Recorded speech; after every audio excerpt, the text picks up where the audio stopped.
आदत हो चुकी है तेरी।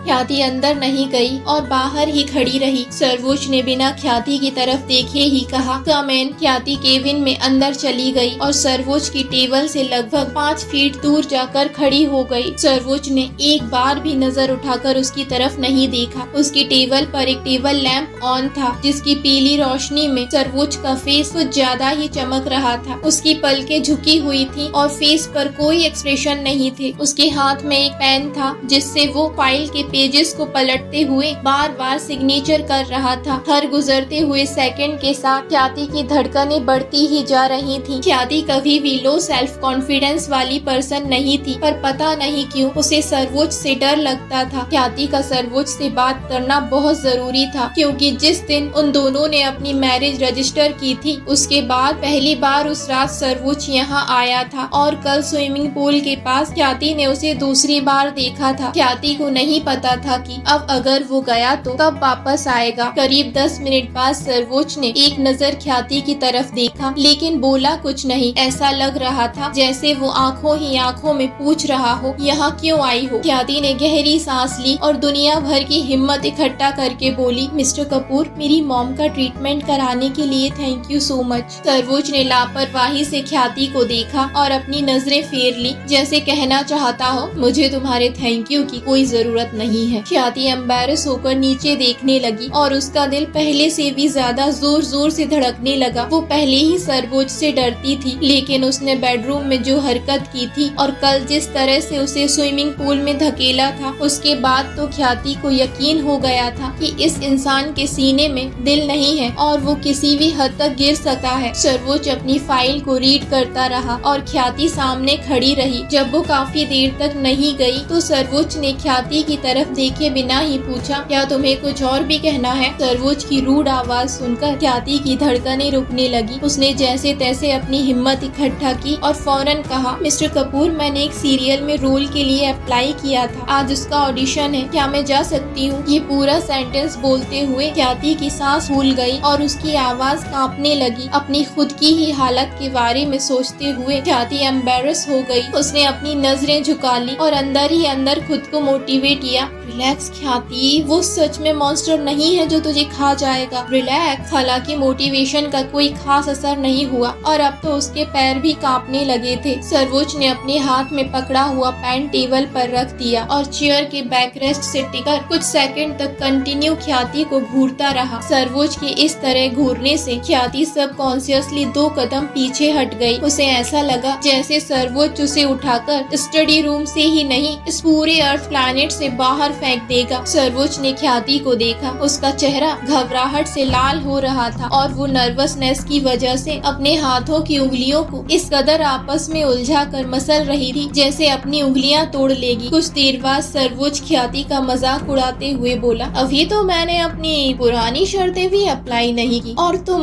नई नई डिमांड लेकर आ गई। सर्वोच की शर्तों वाली बात सुनकर ख्याति का फेस शर्म से लाल हो गया। उसकी धड़कनें बढ़ गईं और उसके गाल तपने लगे। वो अच्छी तरह से समझ गई थी कि सर्वोच के कहने का क्या मतलब था। ख्याति को इस तरह शर्माते हुए देखकर सर्वोच की बॉडी तपने लगी। जब उसकी नजर ख्याति के सुर्ख लाल होठों पर पड़ी तो उसका गला सूखने लगा। वो सच में अभी इसी वक्त ख्याति के होठों को चूमना चाहता था। सर्वोच की जिस तरह की पर्सनालिटी और बैकग्राउंड था, हजारों लड़कियां उसकी दीवानी थी। उसने एक से बढ़कर एक खूबसूरत लड़कियां देखी थी, लेकिन ख्याति को रजिस्ट करना उसके लिए मुश्किल होता जा रहा था। जिस तरह से ख्याति को देखकर सर्वोच की बॉडी रिएक्ट करती थी, सर्वोच को अपने आप पर गुस्सा आने लगा था। उसने इरिटेट होकर ख्याति के ऊपर से अपनी नजरें हटा ली। उसे डर था अगर वो कुछ देर और ख्याति के आसपास रहा तो शायद खुद पर कंट्रोल नहीं रख पाएगा और सच में ख्याति को चूम लेगा। उसने एक नजर अपनी रिस्ट वॉच पर डाली और उठकर खड़ा हो गया। वैसे भी उसके ऑफिस जाने का टाइम हो ही गया था। वो जैसे ही स्टडी रूम से बाहर निकलने वाला था तभी ख्याति बोली, मिस्टर कपूर, मुझे इससे पहले कि वो कुछ भी कह पाती, सर्वोच्च दांत पीसते हुए बोला, अपनी स्टडी करो, खाना खाओ और पूल में जाकर स्विमिंग करो। इससे ज्यादा दिमाग, मुंह और हाथ पैर चलाने की जरूरत नहीं है, समझी तुम? इतना कहकर सर्वोच्च जाने के लिए आगे बढ़ गया। ख्याति ने पैनिक होकर किसी छोटे बच्चे की तरह उसके सूट की स्लीव पकड़ ली और हड़बड़ाते हुए बोली, मिस्टर कपूर प्लीज। सर्वोच्च ने ख्याति के छोटे से गोरे गोरे सॉफ्ट हाथ को देखा जिससे उसने सर्वोच्च के सूट की स्लीव पकड़ रखी थी। उसने गुस्से में ख्याति का हाथ झटक दिया और नफरत से ख्याति की तरफ देखते हुए बोला, ख्याति मेहता, खुद को इतना स्पेशल समझने की जरूरत नहीं है। तुम सिर्फ एक खिलौना हो जिसे मैंने खेलने के लिए खरीदा है।